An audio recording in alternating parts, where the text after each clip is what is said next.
ಕಾಡು ಮಳೆ ಈ ಸಿನಿಮಾ ನನಗೆ ತುಂಬ ಸ್ಪೆಷಲ್ ಅಂತ ಅನಿಸುತ್ತೆ ಎರಡು ವಿಚಾರಕ್ಕೆ. ಒಂದು, ಇದು ನನ್ನ ಮೊದಲನೇ ಸಿನಿಮಾ. ಎರಡನೇದು, ಇದರ ಕಂಟೆಂಟ್. ಇದ್ರ ಕಾಂಟೆಂಟ್ ಎಷ್ಟು ಫ್ರೆಶ್ ಆಗಿದೆ ಅಂದರೆ, ನಾನು ಈ ಕಥೆನ ಫಸ್ಟು ಸಮರ್ಥ ಸರ್ ಹೇಳಿದಾಗ ನನ್ನ ಫಸ್ಟು ಮನ್ಸಲ್ಲಿ ಅನಿಸಿದ್ದೆ ನಾನು ಇದರಲ್ಲಿ ಒಂದು ಪಾರ್ಟ್ ಆಗಬೇಕು ಅಂತ. ಯಾಕೆಂದರೆ ಚಿಕ್ಕ ವಯಸ್ಸಿಂದನೂ ಸಿನಿಮಾ ನೋಡ್ಕೊಂಡು ಬಂದಿದ್ದೀನಿ. ಉಪ್ಪಿ ಸರ್ ಅಂದರೆ ಎಲ್ಲರೂ ಅವ್ರ ಫ್ಯಾನ್ಸ್ ಆಗಿರ್ತೀರ, ಅದರಲ್ಲಿ ನಾನೊಬ್ಬ. ಸೊ ಅವ್ರ ವಿಶೇಷತೆ ಏನಿದೆ, ಅವ್ರು ಎಲ್ಲ ಸಿನಿಮಾದಲ್ಲೂ ಬೇರೆ ಬೇರೆ ಕಾಂಟೆಂಟನ್ನು ಬಳಸಿ ಅವ್ರಂಥ ಸಿನಿಮಾಗಳನ್ನ ಮಾಡ್ತಾರೆ. ಸೊ ನಾನು ಈ ಇಂಡಸ್ಟ್ರೀಲಿ ಒಂದು ಇಂಟ್ರಡ್ಯೂಸ್ ಆಗಬೇಕು ಅಂದರೆ ಒಂದು ಹೊಸ ಕಾನ್ಸೆಪ್ಟ್ ಇರಬೇಕು. ಸೊ ಅದರಿಂದ ನಾನು ಬರಬೇಕು ಅನ್ನೋ ಆಸೆ ಇತ್ತು. ಅದಕ್ಕೆ ಪೂರಕವಾಗಿ ಮಂಜು ಸರ್ ನನಗೆ, ಸಮರ್ಥ ಸರ್ ನನಗೆ ಸಿಕ್ಕಿದ್ರು. ಅವ್ರ ಕತೆ ಹೇಳಿದರು. ಸೊ ಅದಕ್ಕೆ ನಂಗೆ ತುಂಬಾ ಇಷ್ಟ ಆಯಿತು. ಸೊ ಅದಕ್ಕೋಸ್ಕರ ಅದನ್ನು ಒಪ್ಕೊಂಡೆ. ಅದಾದಮೇಲಿಂದ ಕಾಡು ಮಳೆ ಏನಕ್ಕೆ ಸ್ಪೆಷಲ್ ಅಂದರೆ, ನೀವು ನಾರ್ಮಲ್ ರೂಟೀನ್ ಸಿನಿಮಾಗಿಂತ ಕಂಪ್ಲೀಟ್ಲಿ ಇದು ಡಿಫ್ರೆಂಟ್ ಕಾನ್ಸೆಪ್ಟನ್ನ ಇಟ್ಕೊಂಡಿದೆ. ಒಂದು ಕಾಡು ಬಗ್ಗೆ ಹೇಳುತ್ತೆ. ಹೀರೋ ಬರೀ ಮುಂದಿನ ಫೇಸ್ ಅಷ್ಟೇ, ಬಟ್ ಇಡೀ ಸಿನಿಮಾ ಇಡೀ ತಂಡದವ್ರದ್ದು. ಎಲ್ಲರೂ ಅದರಲ್ಲಿ ಅಷ್ಟೇ ಕಷ್ಟಪಟ್ಟು ಕೆಲಸ ಮಾಡಿದ್ದಾರೆ. ನಮ್ಮ ಮ್ಯೂಸಿಕ್ ಡೈರೆಕ್ಟರ್ ಆಗಿರ್ಬೋದು, ನಮ್ಮ ಡೈರೆಕ್ಟರ್ ಆಗಿರ್ಬೋದು, ನಮ್ಮ DOP ಅವರಾಗಿರ್ಬೋದು, ನಮ್ಮ ರೈಟರ್ ಆಗಿರ್ಬೋದು, ನಮ್ಮ ಪ್ರೊಡ್ಯೂಸರ್ ಆಗಿರ್ಬೋದು. ಸೊ ಎಲ್ಲರೂ ತುಂಬ ಕಷ್ಟಪಟ್ಟು, ತುಂಬ ಇಷ್ಟಪಟ್ಟು ಈ ಸಿನಿಮಾನ ಮಾಡಿದ್ದಾರೆ. ಸೊ ಜನ ಯಾರೇ ಥಿಯೇಟ್ರಿಗೆ ಬಂದ್ರೂ ಒಂದು ಹೊಸ ಅನುಭವ ಸಿಗುತ್ತೆ ಅಂತ ಹೇಳ್ತೀನಿ. ಯಾಕೆಂದರೆ ಕಾಡು ಮಳೆ ಬರೀ ಸಿನಿಮಾ ಅಲ್ಲ, ಇದೊಂದು ಅನುಭವ. ಯಾರೇ ಥಿಯೇಟ್ರಿಗೆ ಬಂದ್ರೂ ಅದರಿಂದ ಈಚೆ ಹೋಗಬೇಕಾದ್ರೆ ಅವ್ರು ಒಂದೇ ಮಾತು ಹೇಳೋದು, it's a brain scamming place ಅಂತ. So thank you once again. ಯಾರು ಸಪೋರ್ಟ್ ಮಾಡಿದ್ದೀರಾ. ನನ್ನ ಕ್ಯಾರೆಕ್ಟರ್ ಬಗ್ಗೆ ಮಾತಾಡಬೇಕು ಅಂದರೆ, it's completely a different character. ಈಗ ನಾನು ಇದಕ್ಕೆ ರೆಡಿ ಆಗಬೇಕಾದ್ರೆ ಫಸ್ಟು ಯೋಚನೆ ಮಾಡಿದ್ದೆ ಇದರಲ್ಲಿ ಏನೇನು ಮಾಡಬಾರ್ದು ಅಂತ. ಯಾಕೆಂದರೆ ಇದು ತುಂಬ ಡಿಫ್ರೆಂಟ್ ಜಾನರ್ ಆಗಿರೋದ್ರಿಂದ. ಸೊ ನನ್ನ ಕ್ಯಾರೆಕ್ಟರ್ ಹೇಗಿತ್ತು ಅಂತ ಅಂದರೆ, ಇಲ್ಲಿ ನಾರ್ಮಲ್ ಆಗಿ ಈಗ ನಾವು ಏನೇ ಬೇರೆ ಕ್ಯಾರೆಕ್ಟರ್ಸ್ಗಳು ಮಾಡ್ತೀವೋ ಅದನ್ನು ಬಿಟ್ಟು ಮೀರಿ ಕೆಲಸ ಮಾಡಬೇಕಾಗಿತ್ತು. ಸೊ ಅದಕ್ಕೆ ತುಂಬ ಪ್ರಿಪ್ರೇಷನ್ ಮಾಡಿದ್ವಿ. ಇದೊಂದು ಕ್ಯಾರೆಕ್ಟ್ರಲ್ಲಿ ಒಂದು ಸ್ಪಿರಿಚುವಾಲಿಟಿ ಮತ್ತು ಆಧ್ಯಾತ್ಮ ಮತ್ತು ಸೈನ್ಸ್, ಈ ಎರಡೂ ವಿಚಾರನೂ ಅವ್ನು ತುಂಬ ತಿಳ್ಕೊಂಡಿರ್ತಾನೆ. ಸೊ ಹೇಳ್ತಾರಲ್ಲ, every genius is A crazy ಅಂತ. ಸೊ ಆ ಕ್ರೇಜಿ ಅನ್ನೋ ಕಾನ್ಸೆಪ್ಟನ್ನೇ ಈ ಕ್ಯಾರೆಕ್ಟ್ರು ಇನ್ವಾಲ್ವ್ ಮಾಡ್ಕೊಂಡಿದೆ. ಇದ್ರ ಸ್ಕೇಲ್ ಆಫ್ ಎಮೋಷನ್ಸ್ ತುಂಬ ಜಾಸ್ತಿ ಇದೆ. ಸೊ ನನಗೆ ತುಂಬ ಎಕ್ಸ್ಪ್ಲೋರ್ ಮಾಡೋಕ್ಕೆ ಸಿಕ್ತು ಈ ಕ್ಯಾರೆಕ್ಟ್ರಲ್ಲಿ.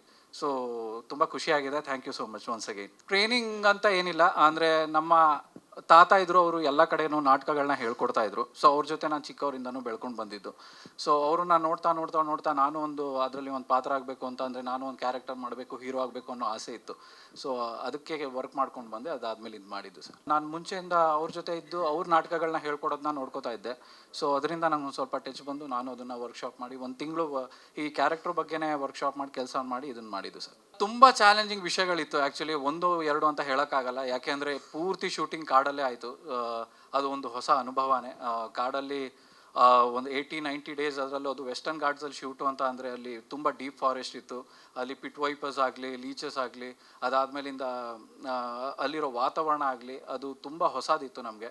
ಸೊ ಅದನ್ನೆಲ್ಲ ಫೇಸ್ ಮಾಡಿಕೊಂಡು ನಮ್ಮ ಪರ್ಫಾರ್ಮೆನ್ಸು ಮಾಡಿಕೊಂಡು, ಸೊ ಅದೊಂದು ದೊಡ್ಡ ಚಾಲೆಂಜ್. ಅದು ಎಷ್ಟು ಡೀಪ್ ಆಗಿತ್ತು ಅಂದರೆ ವ್ಯಾನಲ್ಲೆಲ್ಲ ಹೋಗೋಕೆ ಆಗ್ತಿರ್ಲಿಲ್ಲ ನಾವು. ಸೊ ವ್ಯಾನನ್ನು ತುಂಬ ದೂರ ನಿಲ್ಲಿಸಿ ಅದಾದಮೇಲೆ ಟ್ರೆಕ್ಕಿಂಗ್ ಥರನೇ ಹೋಗ್ತಾ ಇದ್ವಿ. ಆ್ಯಕ್ಚುಲಿ ಏನಾಗ್ತಿತ್ತು ಅಂದರೆ, ಬೆಳಗ್ಗೆ 7 ಗಂಟೆಗೆ ನಾವು ಶುರು ಮಾಡಿಬಿಡ್ತಿದ್ವಿ ಶೂಟಿಂಗ್ನ. ಸೊ ಪ್ಯಾಕಪ್ ಎಲ್ಲ ಮಧ್ಯಾಹ್ನ 2 ಗಂಟೆ 3 ಗಂಟೆಗೆ ಆಗ್ಬಿಡೋದು. ಏನಕ್ಕೆ ಅಂದರೆ ಅಲ್ಲಿ ಲೈಟ್ ಬೀಳ್ತಿರ್ಲಿಲ್ಲ, ಸನ್ಲೈಟು. ಸೊ ನ್ಯಾಚುರಲ್ ಲೈಟ್ಸ್ ಬೀಳ್ತಿರ್ಲಿಲ್ಲ. ಸೊ 2 ಗಂಟೆ 3 ಗಂಟೆಗೆಲ್ಲ ಪ್ಯಾಕಪ್ ಮಾಡ್ಕೊಂಡ್ಬಿಡ್ತಿದ್ವಿ ನಾವು. ಇಲ್ಲಿವರೆಗೂ ಯಾರೂ ನೋಡಿಲ್ಲ ಅಂಥ ಕಾನ್ಸೆಪ್ಟನ್ನು ನಾವು ಬಳಸ್ಕೊಂಡಿದ್ದೀವಿ. ಒಂದು ಮತಿಕೆಟೆ ಶೋಲ ಅಂತ ನಮ್ಮ ಡೈರೆಕ್ಟ್ರು ಹೇಳಿದ್ರಲ್ಲ, ಅದು ಬ್ಯಾಂಡ್ ಪ್ಲೇಸ್ ಇದೆಯಲ್ಲ. ಸೊ ಅದರಲ್ಲಿ ಎಲ್ಲ ನಿಮಗೆ ಮೆಮೊರಿನೇ ಕ್ವಶನ್ ಮಾಡುವಂಥ ಸಿಚುವೇಶನ್ಸ್ ಅರೈಸ್ ಆಗುತ್ತೆ ಅದರಲ್ಲಿ. ಈಗ ಅಂತ ಅಲ್ಲ, ಮಹಾಭಾರತದ ಕಾಲದಲ್ಲೂ ಆ ಫಾರೆಸ್ಟಲ್ಲಿ ಇಂಥ ಸಿಚುವೇಶನ್ಸ್ ಆಗಿದೆ. ಅರ್ಜುನ ಬರಬೇಕಾದ್ರೆ ಪ್ರಮೀಳಾ ರಾಜನ್ನ ಸೋಲ್ಸ್ಕೊಂಡು ಬರಬೇಕಾದ್ರೆ ಅವ್ನು ಆ ಕಾಡಲ್ಲಿ ಸ್ಟೇ ಆದಾಗ ಅವನಿಗೆ ಆ ಕೆರೆಯಲ್ಲಿ ಒಂದು ಕುದುರೆ ನೀರು ಕುಡಿಬೇಕಾದ್ರೆ ಅದು ಹುಲಿಯಾಗಿ ಕನ್ವರ್ಟ್ ಆಗುತ್ತೆ. ಆಮೇಲೆ ಪುನಃ ನೋಡಿದಾಗ ಅದು ಹೆಣ್ಣು ಕುದುರೆಯಾಗಿ ಕನ್ವರ್ಟ್ ಆಗುತ್ತೆ. ಸೊ ಇಂಥ ಈವೆಂಟ್ಸ್ ಎಲ್ಲ ಅಂಥ ಫಾರೆಸ್ಟಲ್ಲಿ ನಡೆದಿದೆ. ಸೊ ಭ್ರಮೆ ಅನ್ನೋದು ಆ ಫಾರೆಸ್ಟ್ ಕ್ರಿಯೇಟ್ ಮಾಡುವಂಥ ಒಂದು ಸಿಚುವೇಶನ್ಸ್ನ ಕ್ರಿಯೇಟ್ ಮಾಡುತ್ತೆ. ಸೊ ಅಂಥ ಕಾನ್ಸೆಪ್ಟನ್ನು ಇಟ್ಕೊಂಡು ನಾವು ಮಾಡಿದ್ದೀವಿ ಕತೆನ. ನಮ್ಮ ಎಲ್ಲರ ಜೀವನದಲ್ಲೂ ಒಂದ್ಸಲ ಈಗ ನಮ್ಗೆ ಅನಿಸುತ್ತೆ, ಒಂದು ಈವೆಂಟು ಇದನ್ನು ಮುಂಚೆನೇ ನೋಡಿದ್ದೆ ಅಲ್ವಾ, ಅಯ್ಯೋ ಹಿಂಗೆ ನನಗಿದಾಗಿದೆ ಅಂತ ಅನಿಸ್ತಾ ಇದೆ ಅಂತ ಅನಿಸುತ್ತಲ್ಲ. ಸೊ ಅಂಥ ಸಿಚುವೇಶನ್ಸ್ಗಳನ್ನೇ ನಾವು ಇದ್ರಲ್ಲಿ ಕತೆ ಮಾಡಿರೋದು. ಸೊ ನನಗೇನು ಅನಿಸುತ್ತೆ ಅಂದರೆ, ನಾವು ಸತ್ಯ ಏನು ಅಂದ್ಕೊಂಡಿರ್ತೀವೋ ಅದು ಯಾವಾಗಲೂ ಒಂದು ಹೆಜ್ಜೆ ಮುಂದೆ ಇರುತ್ತೆ. ನಾವು ಅಂದ್ಕೊಳ್ಳೋದೇ ಸತ್ಯ ಅಲ್ಲ. ಸೊ ಅದನ್ನು ಮೀರು ಸುಮಾರು ಸತ್ಯಗಳಿರುತ್ತೆ. ಸೊ ಅದನ್ನು ನಾವು ಎಕ್ಸ್ಪೀರಿಯನ್ಸ್ ಮಾಡೋವರೆಗೂ ಅದು ನಮಗೊಂದು ಫೇರಿ ಟೈಲ್ ಅಂತಾನೆ ಅನ್ಸುತ್ತಲ್ವಾ. ಸೊ ಆ ರೀತಿ ಕಾನ್ಸೆಪ್ಟನ್ನು ಇಟ್ಕೊಂಡು ಹೇಳಿದ್ದೀವಿ ಅಂತ ಹೇಳ್ತೀನಿ ನಾನು. ಕಾಮಿಡಿ ಅಂತ ಅಲ್ಲ ಸರ್, ಇವನ್ ಕ್ಯಾರೆಕ್ಟರೇ ಹಾಗೆ. ಈಗ ರಿಚರ್ಡ್ ಥಾಮ್ಸನ್ ಅಂತ ನನ್ನ ಕ್ಯಾರೆಕ್ಟರು ಮೂವಿಲಿ. ಸೊ ಅವನು ಹೇಗೆ ಅಂದರೆ, ಅವ್ನು ಸ್ಪಿರಿಚುವಾಲಿಟಿನೂ ತಿಳ್ಕೊಂಡಿರ್ತಾನೆ, ಅದಾದಮೇಲೆ ಸೈನ್ಸನ್ನು ತಿಳ್ಕೊಂಡಿರ್ತಾನೆ. ಸೊ ಈಗ ನೋಡಿ, ಸತ್ ಮೇಲೆ ಎಷ್ಟೋ ವಿಚಾರಗಳಿಗೆ ಸೈನ್ಸಲ್ಲಿ ಉತ್ತರ ಇಲ್ಲ. ಸೊ ಸತ್ ಮೇಲೆ ಏನಾಗುತ್ತೆ ಅನ್ನೋದು ಗೊತ್ತಿಲ್ಲ, ಬಟ್ ಸ್ಪಿರಿಚುವಾಲಿಟಿಲಿ ಅದಿದೆ. ಸೊ ಎರಡೂ ವಿಚಾರನ ತಿಳ್ಕೊಂಡು ಅವನು ಜಗತ್ತನ್ನು ಬೇರೆ ಡೈಮೆನ್ಷನಲ್ಲಿ ನೋಡ್ತಾ ಇರ್ತಾನೆ ರಿಚರ್ಡ್ ಥಾಮ್ಸನ್. ಸೊ ಅವನು ಆ ಕಾಡಲ್ಲಿ ಸಿಕ್ಕಾಕೊಂಡಾಗ ಅವನು ಅದರಿಂದ ಈಚೆ ಬರೋಕ್ಕೆ ಏನೇನು ಯೋಚನೆ ಮಾಡ್ತಾನೆ, ಸೊ ಹೇಗೆ ಯೋಚನೆ ಮಾಡಿ ಟ್ಯಾಕಲ್ ಮಾಡಿ ಈಚೆ ಬರ್ತಾನೆ ಅನ್ನೋದು ಕಾನ್ಸೆಪ್ಟ್ ಇದೆ ಸರ್. ಸಿಚುವೇಶನ್ಸ್ ಎಲ್ಲ ಸೀರಿಯಸ್ ಇರುತ್ತೆ, ಬಟ್ ಡೈಲಾಗ್ಸ್ ಎಲ್ಲ ಕಾಮಿಡಿ ಇರುತ್ತೆ. ಸೊ ಆ ರೀತಿ ಚೆನ್ನಾಗಿ ಬರೆದಿದ್ದಾರೆ ಕಾರ್ತಿಕ್ ಸರು. ಸೊ ತುಂಬ ಲಾಜಿಕಲಿ ಬರಿಬೇಕಿತ್ತು ಕ್ಯಾರೆಕ್ಟರಲ್ಲಿ. ಅದ್ರ ನೆಕ್ಸ್ಟು ವಿಷಯನ ಕನ್ವೇನೂ ಮಾಡಬೇಕಿತ್ತು, ಸೊ ಅದು ಕನ್ಫ್ಯೂಸು ಮಾಡಬೇಕಾಗಿತ್ತು. ಸೊ ಎರಡು ರೀತಿ ಕಾನ್ಸೆಪ್ಟನ್ನು ಕಾರ್ತಿಕ್ ಸರ್ ತುಂಬ ಚೆನ್ನಾಗಿ ಎಕ್ಸಿಕ್ಯೂಟ್ ಮಾಡಿದ್ದಾರೆ. ಅದನ್ನು ಅಲ್ಲಿ ನೋಡಿದಾಗ ನಿಮ್ಗೆ ಗೊತ್ತಾಗುತ್ತೆ ಸರ್ ಸಿನಿಮಾದಿಂದ ಒಂದು ಒಳ್ಳೆ ಅನುಭವ ಆಗಿದೆ ನನಗೆ. ಯಾಕೆ ಅಂದರೆ ಕನ್ನಡದಲ್ಲಿ ಈ ರೀತಿ ಪ್ರಯತ್ನ ತುಂಬ ಮೊದಲು. ಸೊ ಅದಕ್ಕೆ ತುಂಬ ಖುಷಿ ಆಗ್ತಾ ಇದೆ. ಅದರಲ್ಲಿ ನಾನೊಬ್ಬ ಭಾಗಿಯಾಗಿದ್ದೀನಿ ಅನ್ನೋದು ಇನ್ನೂ ಖುಷಿ ನನಗೆ. ಆಮೇಲೆ ಜನ ಯಾವಾಗಲೂ ಚೆನ್ನಾಗಿರೋ ಕಾಂಟೆಂಟ್ನ ಯಾವಾಗಲೂ ಸಪೋರ್ಟ್ ಮಾಡಿದ್ದಾರೆ. ಸೊ ಟೀಸರ್ ಬಿಟ್ಟಾಗಲೂ ಅಷ್ಟೇ ಎಲ್ಲ ಯೂಟ್ಯೂಬರ್ಸ್ ಆಗಲಿ, ಎಲ್ಲ ಪ್ರೆಸ್ ಮೀಡಿಯಾದವರಾಗಲಿ, ಪ್ರಿಂಟಿಂಗ್ ಮೀಡಿಯಾದವರಾಗಲಿ ತುಂಬ ಸಪೋರ್ಟ್ ಮಾಡಿ ಒಳ್ಳೆ ಕಾಂಟೆಂಟ್ನ ಸಪೋರ್ಟ್ ಮಾಡಿ ಅಂತ ಕೇಳ್ಕೊಂಡ್ರು. ಸೊ ಯಾವಾಗಲೂ ನಮ್ಮ ಜನ ಕೈ ಬಿಡಲ್ಲ ಅಂತ ನನಗನ್ಸುತ್ತೆ. ಸೊ ತುಂಬ ಖುಷಿ ಆಗ್ತಾ ಇದೆ. ಕಂಟೆಂಟನ್ನು ನೋಡಿ ನಿಮ್ಗೆ ಇಷ್ಟ ಆದರೆ ದಯವಿಟ್ಟು ಥಿಯೇಟ್ರಿಗೆ ಬಂದು ಸಿನಿಮಾ ನೋಡಿ. ಎಲ್ಲರಿಗೂ ಇದೇ January 31st ರಿಲೀಸ್ ಆಗ್ತಾ ಇದೆ. ಥಿಯೇಟ್ರಿಗೆ ಬಂದು ಒಂದು ಸಲ ಇದನ್ನು ಅನುಭವ ಮಾಡಿ ನಿಮ್ಗೆ ಏನು ಅನಿಸ್ತು ಅನ್ನೋದನ್ನ ಜೆನ್ಯೂನ್ ಒಪಿನಿಯನ್ ಕೊಡಿ ಅಂತ ಕೇಳ್ಕೊತೀನಿ ನಾನು.